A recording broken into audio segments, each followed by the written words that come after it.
repeat We're what I. we're back in live right now, uh, and I would say, okay, I would say that the show is starting now. So I'm going to apologize and say um, this is human error on my part, and I want to reintroduce you all. So I've been having a great time just watching the show here, but I realized when I looked over at my monitor that it wasn't going out, and I made a correction here, and now it's going out to the world. So let's go back to the very beginning if we can. This is Westdoc Online, and my name is Chuck Braverman. I'm the moderator, and I apologize for the false start, but now we really are going out on the air. So today we're going to talk about clip licensing. Jason, so you got a dress rehearsal there that I think Right. nobody saw except the people in your office and the other people here.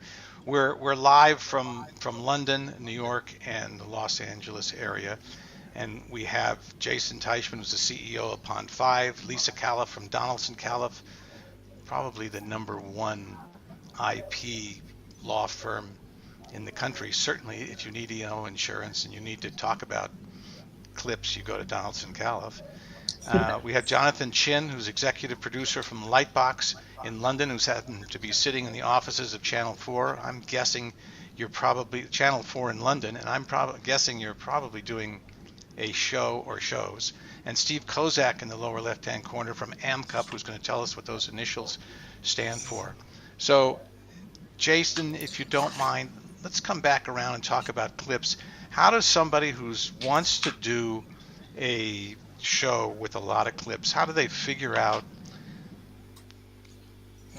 I mean, the first thing I would ask is, how can you figure out in advance what it's going to cost and where is the best place to go? And um, what is unique about Pond 5 and how to tell us a little bit about Pond 5, please? Sure. Pond Five in its simplest form, it's a media marketplace where if you have content that you want to monetize, you can contribute it to the marketplace. If you have content that you need, you can license it. And what's cool about this kind of sharing economy that we built over the years is we've accumulated a pretty substantial collection of content. We're about 10 million clips as we stand here today, up from about 6 million this time last year. On any given day, we have about 10,000 new clips of footage uploaded to the marketplace from 25,000 filmmakers from around the world. And what's really cool about just the footprint that our filmmaker community has enabled to build is to provide storytellers, if you will, access to people, places, situations, locations that if anyone was trying to do this in the past, it would not be feasible. Either because the locations are too remote, they're too dangerous, financially or economically speaking. It costs a fortune to get there. Like a good example is we have a lot of footage of the Mariana Trench as an example. It is the single deepest place on the planet Earth. It's 7 miles, into the core. 3 people have visited it in the world, and one of them contributes to Pond 5. So, those are the kinds of things that, years past without a platform like this would make it difficult for storytellers to access this kind of stuff. And given just the breadth of the marketplace, most of the footage that's being made available is not incredibly expensive. To plan a trip to a place like the Mariana Trench would probably cost, I don't know what it would cost, but it would be fairly expensive. Typically clips that are licensed on our site are $75, $80 a clip, and we screen it for copyright, intellectual property to be used in commercial productions, which I think is the theme for today. How do you get 10,000 clips a day uploaded? I mean, do you have a warehouse full of people curating these clips, or are they not curated? No, so we take that process incredibly seriously. It's important for us that our content is accepted by all the major networks around the world. It's important to us that production companies feel comfortable and confident using our content. So we have a combination of both machines inspecting the content and curating the content, and we have a variety of signals that, quite frankly, banks use to determine whether or not a transaction is a bona fide transaction. And then we have a fairly large team of folks who are all themselves filmmakers who go through the process of inspecting the content to make sure that it lives up to the standards that our customers expect. Let's move down for a moment, if we can, to Jonathan Chin, who's sitting in the middle screen there in London. Can you tell us a little bit about Lightbox? And I'm especially interested in LA 92. Sure. Well, Lightbox is a company that I founded with my cousin, Simon Chen, who actually works out of our London office here. I work out of the LA office, and we make all kinds of unscripted content, from feature documentaries all the way to returnable unscripted TV series. We have a lot of business with the new Xbox platforms like Netflix and Hulu. And LA 92 was a feature documentary film that we were commissioned by National Geographic to make. And we, I guess, took the bold approach in that film to make the film exclusively from archive footage. So the film is almost 2 hours long. We didn't shoot a single frame of original material. Every single frame of that film, other than the title cards, was sourced from the time period. Almost about 90% of it, I would say, was from the around the Los Angeles riots, which is the topic of the film. So obviously, we knew in budgeting the film, we needed to allow for a large archive budget. Although, and I'm sure Lisa can speak to this much more eloquently than I can, we also knew that we were going to fair use and fair deal some footage. But because this was a ambitious feature documentary that we wanted to kind of reach the ambition of any theatrical doc, we licensed the vast majority of the footage so that A, we could get the highest quality, we could go straight to the masters, and B, so that we could have the relationships with the vendors and get the best possible material, because we were really counting on this film finding archive that hadn't been seen. But we did fair use and fair deal a portion of the archive based on the rules, which I'm sure Lisa can speak to from a legal point of view.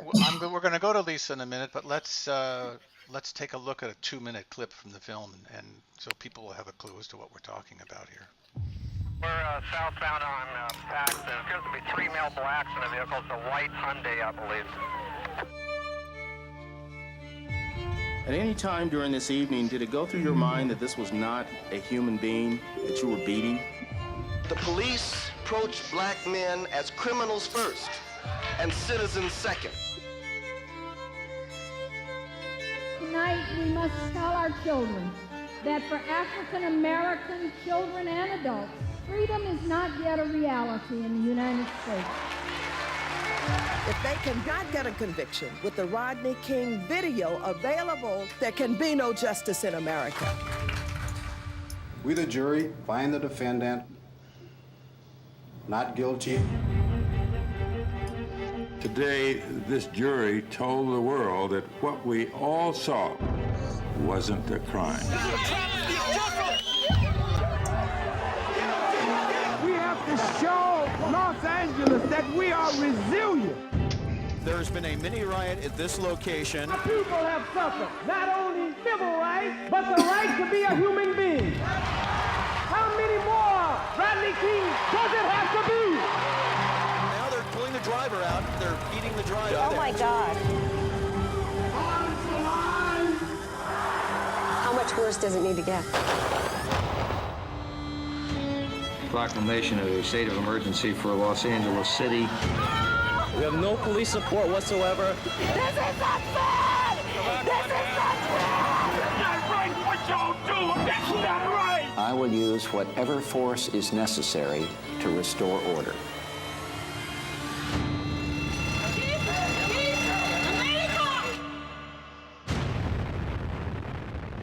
Folks, you're on your own down there.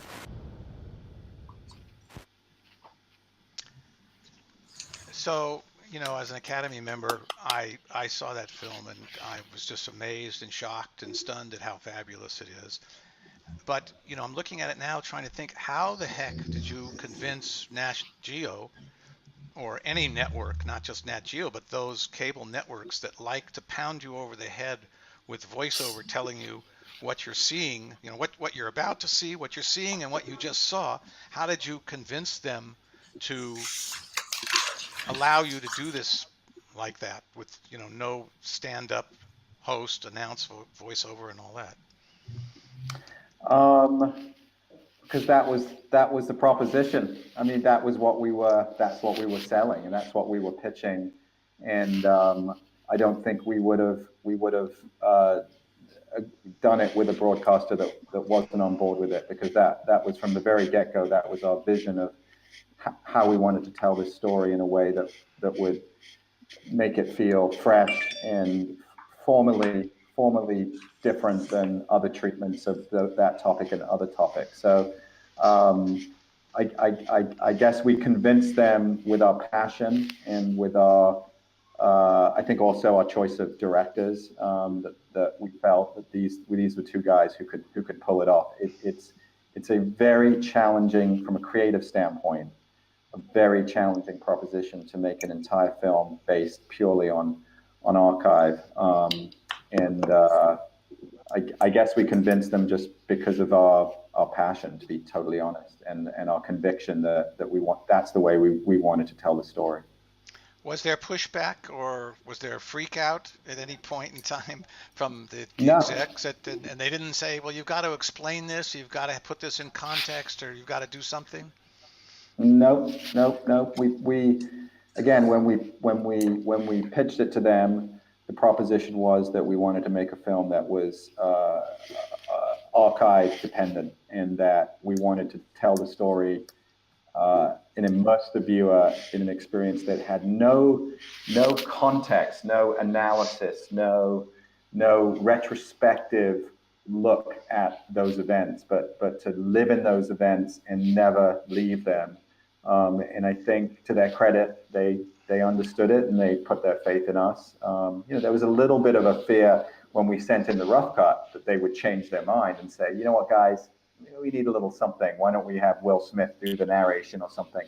But that never happened. They saw the rough cut, and they were convinced in watching the rough cut that it was a viable proposition. But again, not to say it was an easy thing to execute. It's from both the creative and also, finding all the footage, licensing all the footage. It was a lot of work to make sure that we had the best possible footage, and footage that people hadn't seen before, which was a critical component. We didn't just want to regurgitate footage that everybody's seen. I will add, the Rodney King beating, which is heavily featured in that clip, heavily featured in that film. That was probably our most expensive footage. It's also probably our lowest quality footage.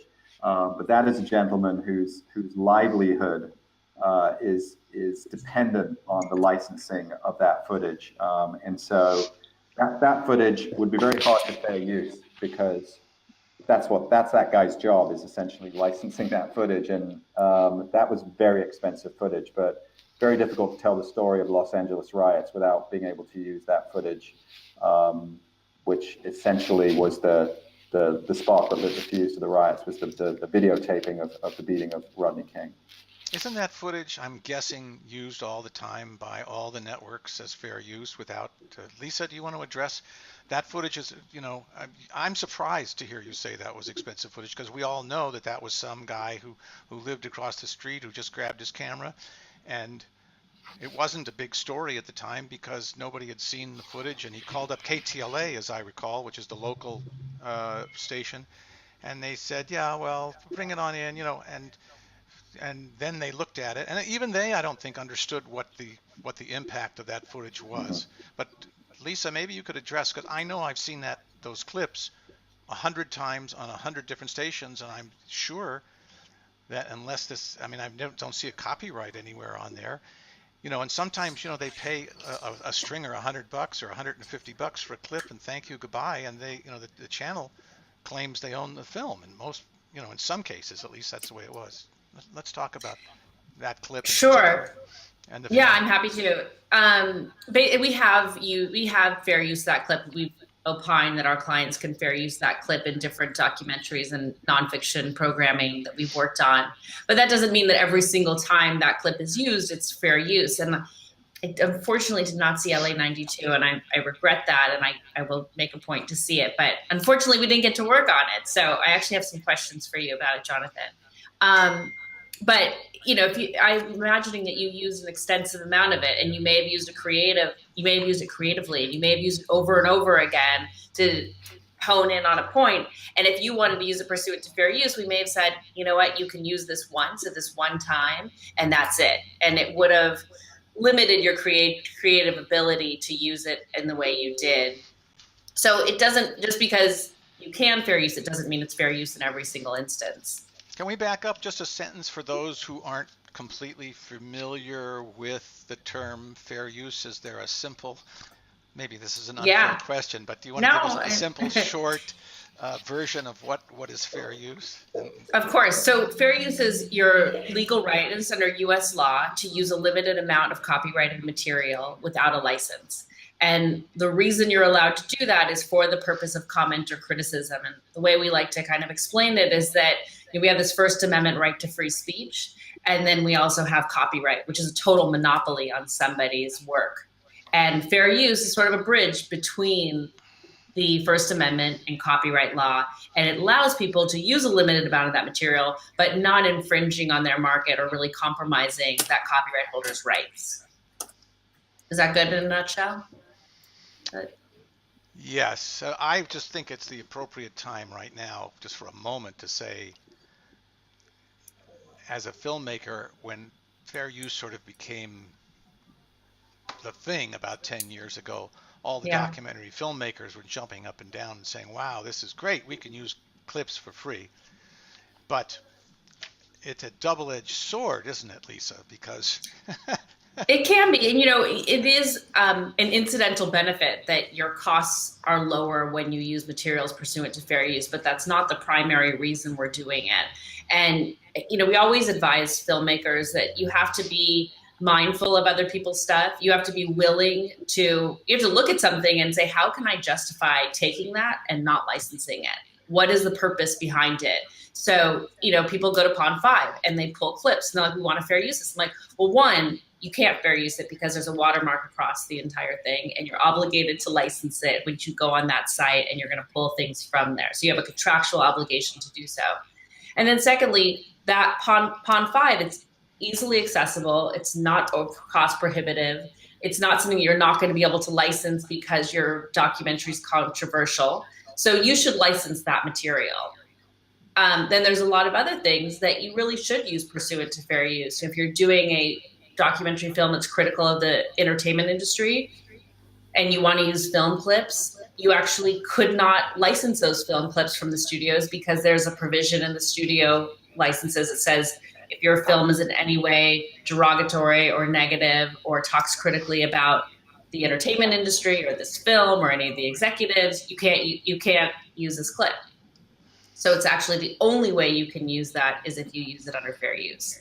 So you have to be mindful. It's a careful consideration. It's something that some filmmakers, just as you said, Chuck, think, oh, great, I can just use all my clips for free. And that's really not the case. And that's not the purpose of it either. Stephen, can we come to you, and you want to tell us a little bit about, there he goes. Nope, guess not. Hey, maybe I can ask Jonathan a question since Stephen left us. Go ahead. I just wanted to know, Jonathan, when you were going through and you were using certain materials under fair use, like how did you guys as the filmmakers decide what should be used pursuant to fair use and what you were going to license? Well, good question. I mean, sometimes we weren't actually able to trace the footage, and so we had to get a legal opinion as to whether our lawyers felt that it was fair usable under the guidelines. And as Lisa mentioned, there are guidelines for fair use. You can't just throw it up there and say, well, it's fair use, based on what Lisa's talking about. There are guidelines that are standardized, becoming standardized.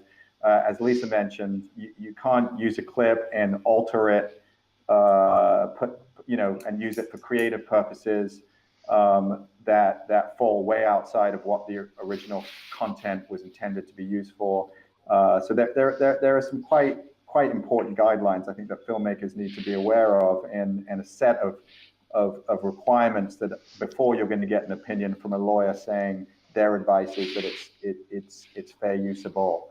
So sometimes that was the case,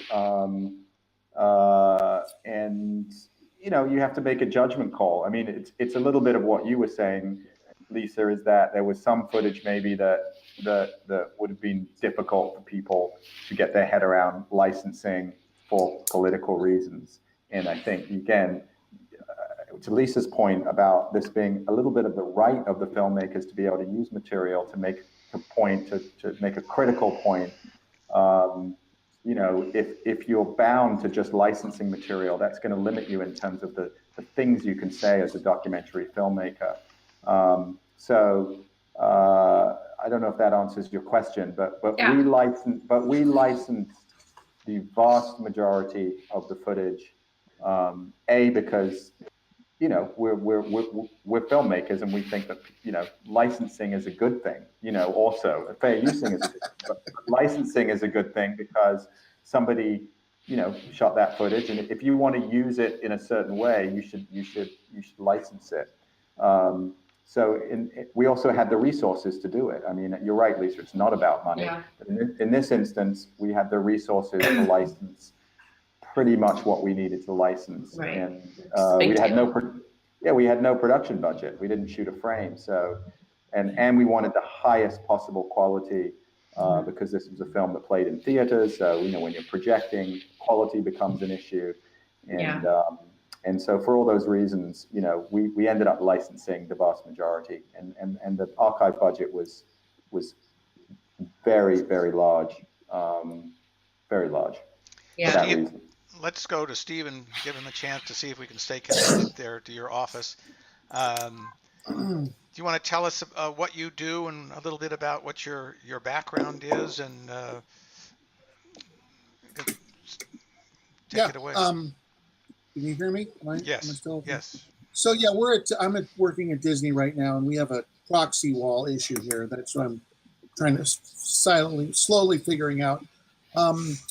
I work at the Jimmy Kimmel Live show. I'm director of research and clearances. I've been here a couple of years. Before that, I was at the Tonight Show for 11 years, doing the same thing. I've worked on clip shows, real TV, all those kind of world's scariest shopping malls, all those kind of crazy clip shows for years. And I run an organization called AmCup, which is an association of it's a nonprofit which brings owners of content and users of content, all third-party content, together to help sales, to help smaller companies license, to give opportunities for people like me who are looking for footage to find more niche materials. That's kind of what I do. And there he goes. There he goes. He's disappeared. Good timing. Jason, how do you protect? One thing that you didn't mention was the fact that filmmakers, I think, can upload their own footage if they think it's appropriate as stock footage. And how do you protect their footage and your massive library from not showing up on channel 37 in Yugoslavia or somewhere in the United States or anywhere beside the watermark, obviously, but. Yeah, no. So, so it's true. I mean, what makes Pond 5 a vibrant marketplace is that filmmakers can upload footage from wherever they are, and we make it broadly available. And so the protections that we employ is, it starts at the very beginning. Just first making sure that anyone that's contributing footage to the marketplace is vetted. So we go through great pains to make sure that they own the copyright behind that, and to the extent there's intellectual property on there, we go through great pains to make sure that it's released appropriately. So when we think about protection, it starts very much from that perspective. The market it's a royalty-free marketplace, which means that we make it easy for folks to license the content. So there's not a lot of friction with respect to negotiating a price point for every single transaction. And then when people license the content, historically the way sourced footage or stock footage was licensed, it was under a model called rights managed. And the way a rights managed model has worked in the past was the price to license a clip depends on many, many factors. It depends on the size of the audience. It depends on the size of the company. It depends on the context in which it's being used. And that's a very good model. However, one of the challenges that a rights managed model can have is it makes it very difficult and oftentimes very expensive for content to be licensed, because there's quite a bit of back and forth that has to take place with respect to all those things. How are you using it? Who's using it? When are you using it? How long are you using it?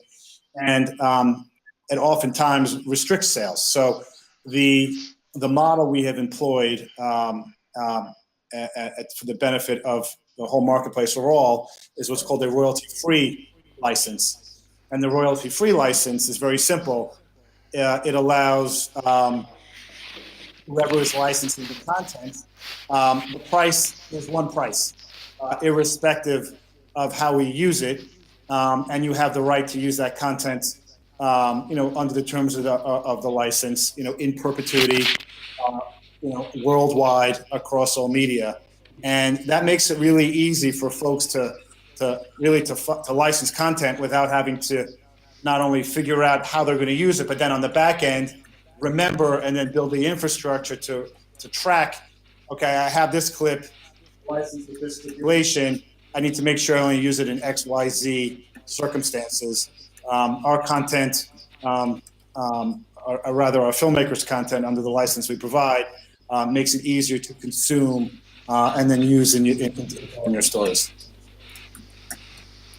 For those of you just coming back, we've had some technical issues. I apologize. This is the charm of being on live. I hope you stuck with us. I want to take this moment to just thank the sponsors again. Let's start with Media Central, which is an office, a company. It's run by a man out of the Washington, D.C., Maryland area named Jay Schlossberg, who, if you don't need stock footage, if you actually need a cameraman to actually shoot something somewhere, he's limited only to 111 countries. So pick your country, and if it's that 112th country, you're out of luck. But call Jay at Media Central. I've used him, and he's a sponsor because I know the company and I know the quality of the camera people. They're very, very good. LumaForge is part of what's running this show and keeping it online. It's not the part that's crashing. LumaForge is the movie makers that now make hard drives, and if you're doing any editing on video, you ought to speak to LumaForge because their servers are reasonably priced, they're super fast, and there's their logo, LumaForge. I highly recommend them. And Pond 5, who happens to be on the show today, and on the face of the CEO, Jason Teichman, is a sponsor because I've used them too extensively, and I know the quality of what they have, and they're very good, and I want to thank them. Let's just skip subjects for a moment if we can, and I don't know who knows anything about this, and If you don't know anything, that's fine. But there was an article in the New York Times a couple of days ago about Kodak starting a new division called Kodak One, I believe, that they're going to a Bitcoin type operation, and their whole pitch is that they're going to be able to register pictures, stills for sure, I don't know about video or not, and keep track of them online with an algorithm, so if they show up on television anywhere in Moldova, that the rights holders will get paid. Are any of you up to speed on what Kodak, which isn't the same company as the old Kodak, and they're obviously, a new company. Anybody know what's going on there? I promised you I'd look into this, and I did not have any time to do it. So I know very, very little. I can't comment very much on it. Okay. Jonathan, you want to tell us a little more about Lightbox? And I know if you go to your website, it talks about the new Whitney picture, which I'm really anxious to see, which nobody will send me clips of yet.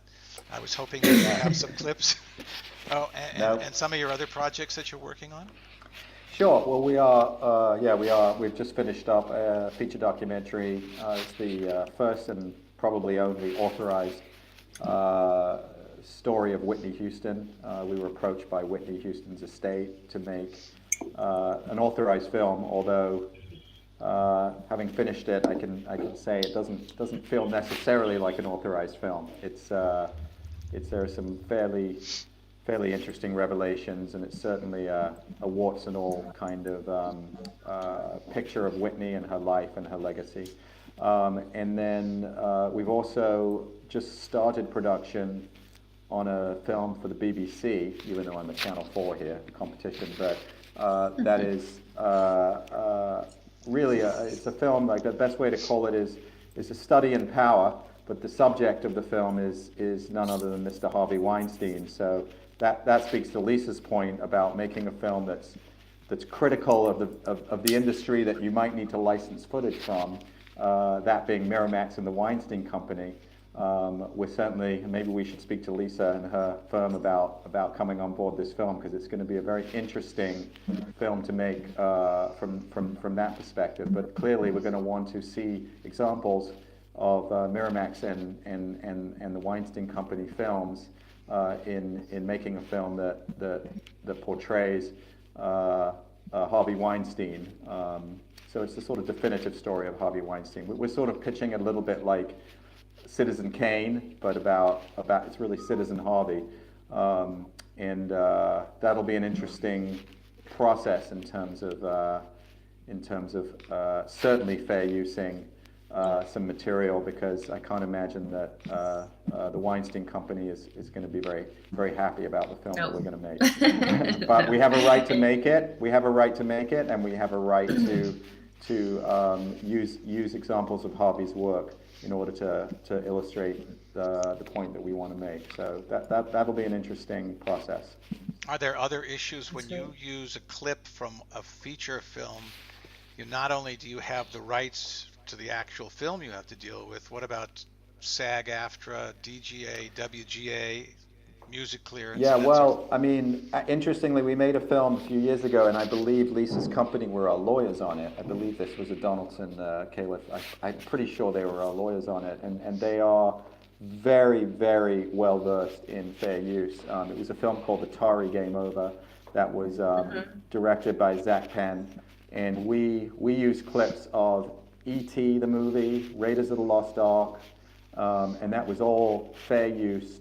And obviously we didn't have to write Harrison Ford a check or Steven Spielberg. That was fair use. So Lisa can speak to that. But as far as I know, it was fair use, and so when you fair use, you're not subject to any of those kind of residual fees. Let me just ask Jason, how does a big library like Pond 5 feel about fair use in general? I mean, for us, it's really not something that we often get into.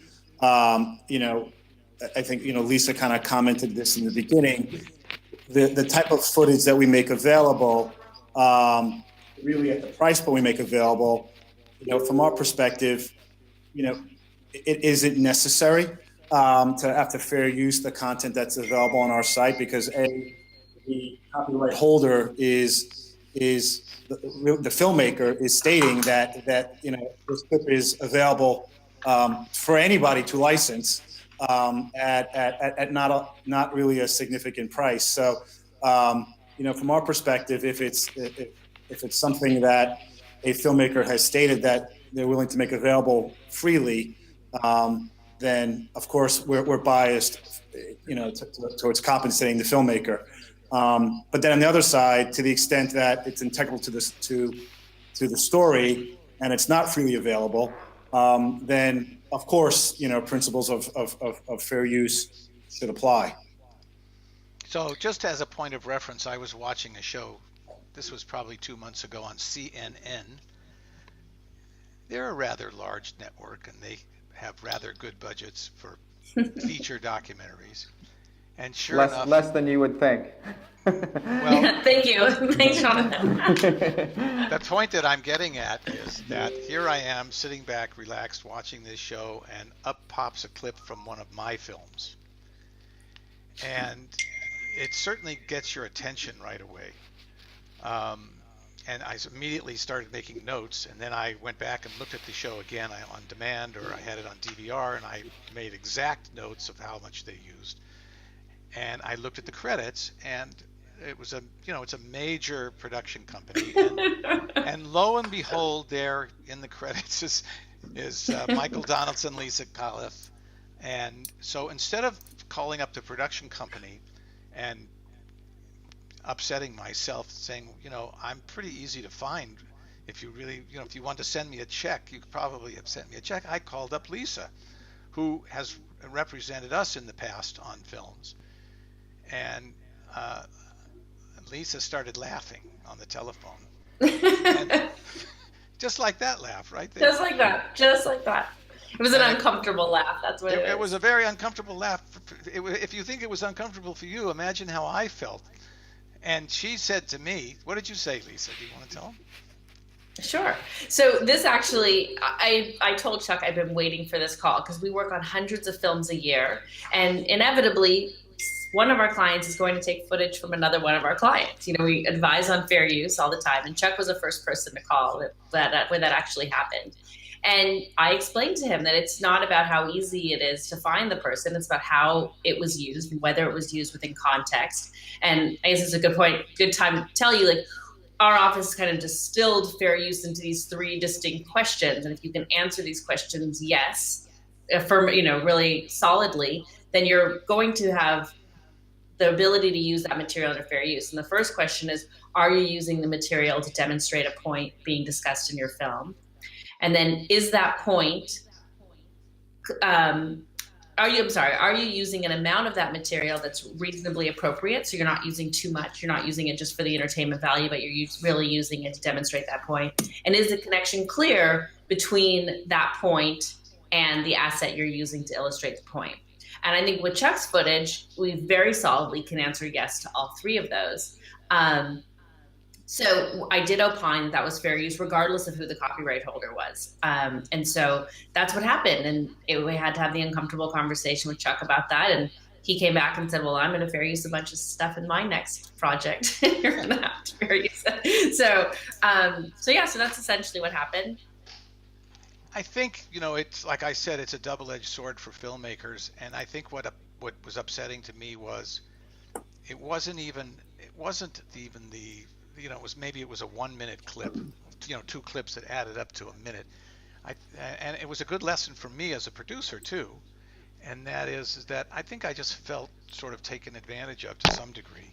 Yeah, all right. So, I mean, how much could it have been for a minute? It wasn't going to be that much money. It wasn't about the money. It was just that it would have been so easy for them to have picked up the phone and called and said, I think, I have this big project that I hope I'm going to be starting, which is a clip project. And I think one of the things that really is going to help me the most is finding the right researcher, the right person that deals with this every day. And is AmCup the right place, Stephen? Are you there? Are you?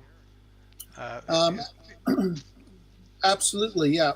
And I would definitely recommend getting a researcher. They good researchers. I kind of have this expression. People ask oftentimes, what's the difference between a researcher and a clearance person? And a really good researcher will know clearance. A really good clearance person will know research. So I would recommend getting someone who has both experience, because people who there are a lot of times when you hire a researcher, it turns out they really have no sense of rights or where stuff's from. I tag along to what Stephen was talking about, because we work really closely with researchers, and it makes a world of difference if we have a good producer and then a really good research clearance person and then us. It's such a great team because they know where to source things, they know what should be licensed, what can be used pursuant to fair use, and it's always a great resource. One of the tenets of fair use, are you still there, Lisa? Yes, one of the tenets of fair use. Am I here? Yes, is if you cannot find the source of the clip, does that allow you to use the clip? And then what happens if the source shows up, the day before it goes on the air or a month afterwards? It doesn't. So would be in the category of orphan works when you can't find who the copyright holder is. And that's tricky because insurance companies don't typically like to cover orphan works because they are afraid that the copyright holder will come out.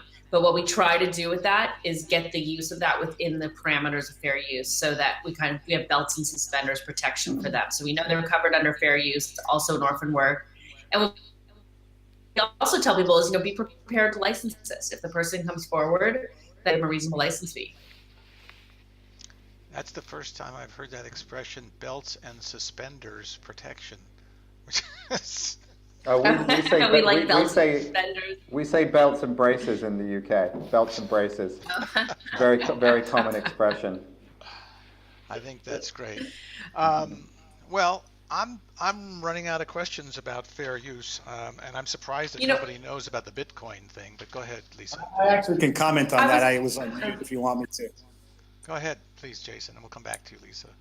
Yeah, sure. Yeah. So,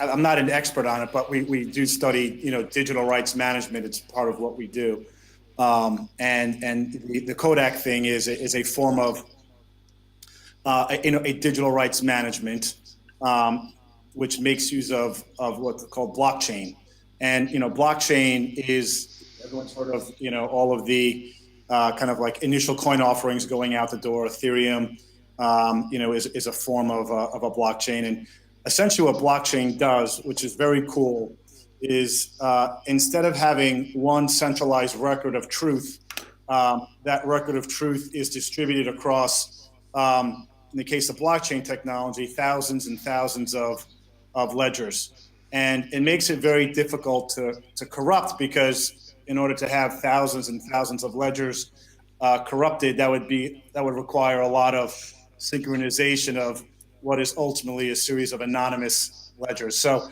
blockchain as a technology, many companies are figuring out how to use as a means of authenticating many different things, because in theory, its distributed nature prevents any sort of a corruption and makes it easier to track, what is truly an authentic, whatever it is you want to track from an authentic perspective.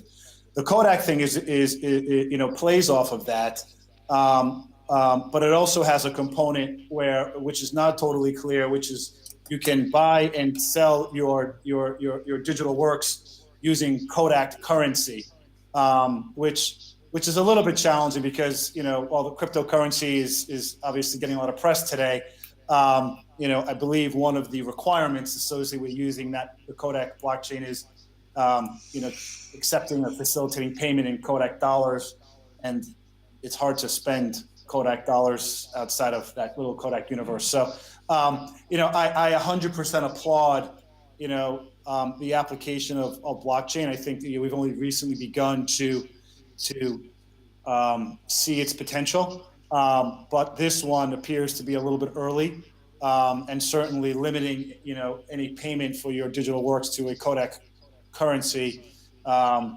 least at this point, maybe, at least in my unprofessional opinion, premature. And I also think it's not Kodak's innovation. I believe the way the deal is structured, it's actually another company that's actually running it, and Kodak is actually putting their name on it. So it seems a little bit early, and I wouldn't be running towards it just yet. Just out of curiosity, do any of you own any Bitcoins or Ethereum or any blockchain coins at all? No, sort of wish I did. Yeah. Not the last couple of days, though. The last couple of days got crushed. It depends on when you would have bought it, because exactly. They're down by 50%. There was also a story in the New York Times this morning that I read early about a large amount of fraud that's happening in some of these blockchain organizations. And there are other organizations that have popped up claiming to be Bitcoin type organizations, and they've become Ponzi schemes. We were getting off. Yeah, no, it's crazy what's happening, but it really is important to separate. There's the currency component, and then there's the technology component. And the idea of using a distributed anonymous network of ledgers to basically record a transaction is very, very powerful. And I think you'll see a lot of innovation there. One of the byproducts of all these ledgers is basically the creation of these currencies, is where you're seeing a lot of the fraud, which is people trying to kind of, drum up the price of the currency. And that'll go away at some point. The hype associated with the currencies associated with blockchain will go away. But the fact that you can use a distributed ledger to record a transaction across thousands of anonymous nodes is very powerful. And you can see how that's going to be applied to potentially digital media, potentially, other types of commodities as well. Not so sure how relevant this is, but just for the sake of argument, about 25 years ago, I had produced and directed a little feature film, and it ended up getting on CBS television, on syndicated television, everything else, and I'm in the Directors Guild, and directors are supposed to get residuals, and I ended up, waiting for my residuals that never arrived. And I discovered that at the time, again, this was 25 years ago, that the Directors Guild did not have a way to track movies or anything, television shows. And I see Stephen nodding his head, and I was shocked and stunned, and I put together a plan. This was in the early days of the Macintosh, and I found a programmer, and I found a way to track movies and how they were on. And I put a business plan together, and I went to SAG, AFTRA, and the DGA and the WGA, and all of them basically said to me at the time, shh, be quiet, don't tell anybody. We don't want people to know. We get paid by the big studios. We know that. They all have audio. And so Warner Brothers and Universal, they're paying their residuals, but it's the little guys that we have to track. And this was stunning to me at the time. Now, I'm going on the assumption that the world has become so much more sophisticated with computers now, and that everything is trackable. And I don't know, what were you shaking your head, Steve? Did you want to say something about that? No, I have known of several incidents where an actor has seen himself on television. He has approached SAG and said, this company, this show used my footage. What's mind-blowing is, and I always thought I assumed this was just SAG's ritual that they went through, because it's so easy for them, that they would then look at the scene, they would look at the footage, and then go, oh, I wonder if this person got paid. I wonder if this person got paid. Never. No, that's not a policy at all. And I don't think it's policy with the Writers Guild either. And to me, that's mind-blowing, because obviously if one person didn't get paid in a scene, that's a pretty good chance that there's a pretty good, that the other people didn't get. Nobody got paid. Yeah, it's not a misunderstanding. It's not a mailed check that, got lost in the mail. It's probably that. And to me, when you have that kind of access to information, I mean, I personally, that infuriates me about SAG. Well, Jason, do you have that issue? Do you find people, when obviously they can't use it with the watermark, but if they buy it once on Project A, Do you ever find that they're using it on project B or C a year or whatever period of time later, or is that an issue or not a problem for you? How do you deal with it? Or Yeah, no, yeah. So we fortunately, we haven't had to deal with that in any extensive manner. It happens, on occasion, rarely, but we haven't had to deal with that in any aggressive way as of yet. But we certainly monitor it carefully. Lisa, did I cut you off? You were going to say something about fair use, because I'm going to wrap it up shortly. If not. I was actually going to answer that question about the guilds. Start over. I'm sorry, I had you muted. Can you hear me? Yes. I was going to answer that question about the guilds and whether or not you need to pay, which is a good segue to that. So basically, all those guild obligations in the WGA and SAG and DGA, that obligation to pay residuals arises when you enter into a contract to license that material. So the studios, the producer, they have this obligation to pay reuse or residuals to the actors and the writers and directors. And then when they license the clip, they say, hey, you need to pay those reuse fees. So if you don't license it, that contractual obligation never arises. So you don't have that obligation to pay those reuse fees. So when I see a collage show, like Susan Lacey is just doing a show right now about Spielberg for HBO. Yeah, I worked on that.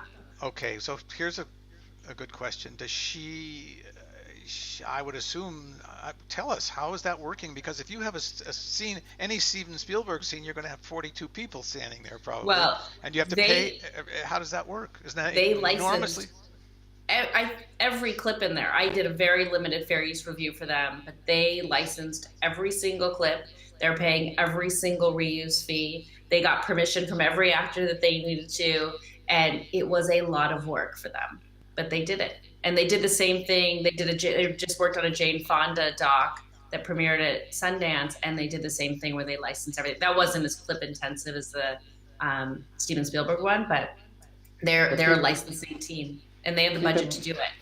Keep in mind with the Spielberg film, that was something that was, authorized by Steven Spielberg. He was a major participant, right. And he's going to want just himself the stuff to be licensed, because he's part of the revenue machine that the studios that he's so if it were an unauthorized film that revealed that Steven Spielberg was a monster or something like that, which he's not, but I'm just saying, if it were an unauthorized film, I assume, and then Lisa, I assume that if I were making that film, I would be asking you, what can we fair use here? Because right. we're not towing the party line. So there are a lot of politics involved. Yeah, and even if it's not derogatory, we worked on a film about Richard Linklater, and it was really a budgetary issue and just a resources issue.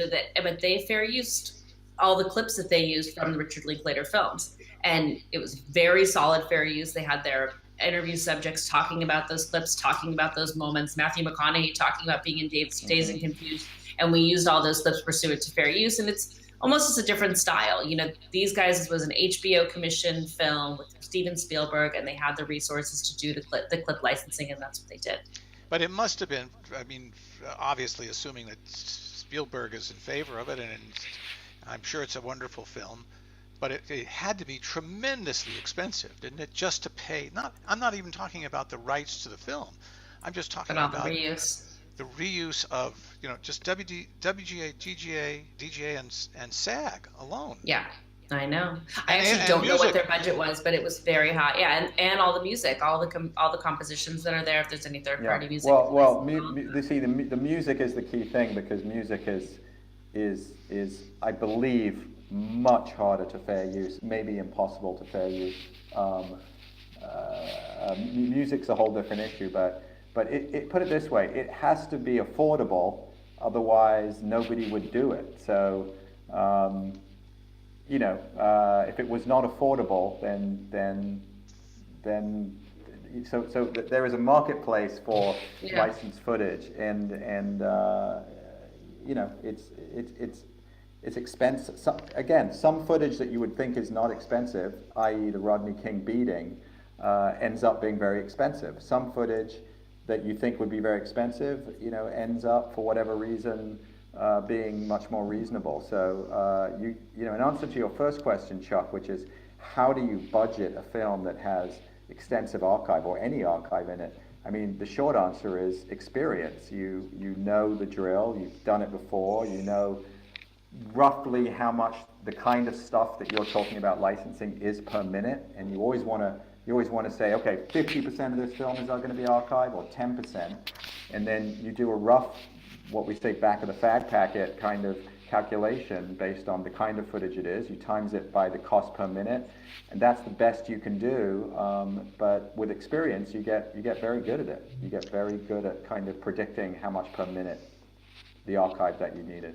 If you fair use a clip, Lisa, can you use the music that was in the film that you're fair using that clip for, or not? Or do you have to pay separate?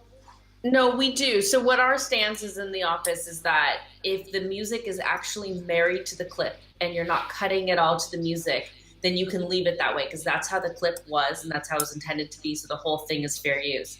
But once a filmmaker starts taking that score and then playing it under the next interview subject, or really using it for the entertainment value of it, we say no to that. Do you get any YouTube issues yet? In terms with regard of to copyright, and I don't know. I'm just thinking of all. I was thinking of there's an incredible clip on YouTube right now that's a dance montage of going back to Gene Kelly and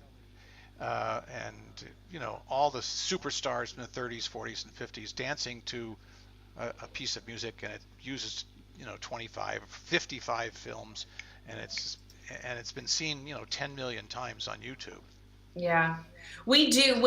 Our problem that we've encountered, not that frequently, but probably too frequently, is if a client uses a film clip in a trailer and they're using it pursuant to fair use, it'll get taken down. And so then we have to write a notice back and say you didn't consider fair use, and often it gets put back up. We actually had that issue with a film called Unrest, a documentary, and they used a Ricky Gervais clip, and it came down, and we got it back up. But it was, we had to go through a whole process to get it back up. Did it come down because of the algorithm being used from on YouTube, or did somebody look at it? No, I think somebody looked at it and took it down. I think they're probably always scouring the internet looking for clips of theirs, and then they took it down. They requested for it to be taken down. Okay. Well, you can hear my assistant in the background. He's like, it's over. End this thing. I think that's a good time to say thank you to everybody. I apologize for the technical issues, but you can see these are the things that happen.